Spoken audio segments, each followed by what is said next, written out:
Review of Pixi Glittery Eye Quad Gold Lava.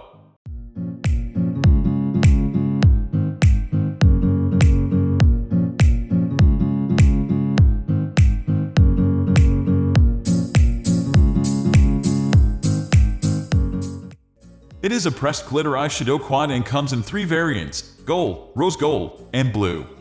If you are looking for pressed glitters, I would absolutely recommend these to you. The glitters are slightly chunky, and a little goes a long way, and the best thing about them, they are not messy.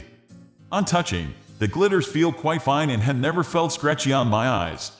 I have used these on myself and others, and had never had an issue.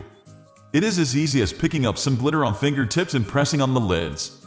I would say use them with some MAC Fix Plus spray on the brush, or use a glitter glue by NYX or Too Faced underneath before you apply them. On their own, they would literally be on your face after 15 minutes. Gold Lava Quad has 4 shades: pure yellow gold, silvery gold with multicolored glitters, copper gold, and muted bronze gold.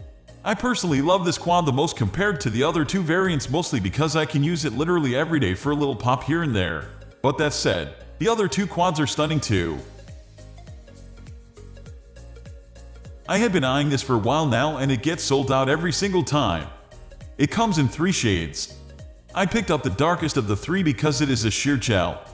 On most Indian skin tones, 2 shades won't even show up.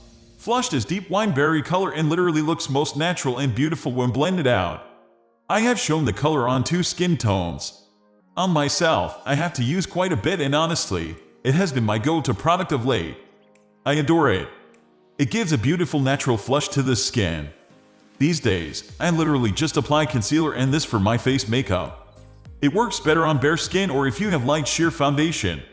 On a full coverage foundation, you don't want to use it. I feel it lifts the foundation underneath. And this is the kind of product that you will want to use daily as a part of your everyday makeup. It's best applied with fingertips. Only drawback: the deeper your skin tone, the more product you have to use. We hope you found our in-depth review helpful and informative. Comment below if you have any questions about this review or explanation. Thanks for watching.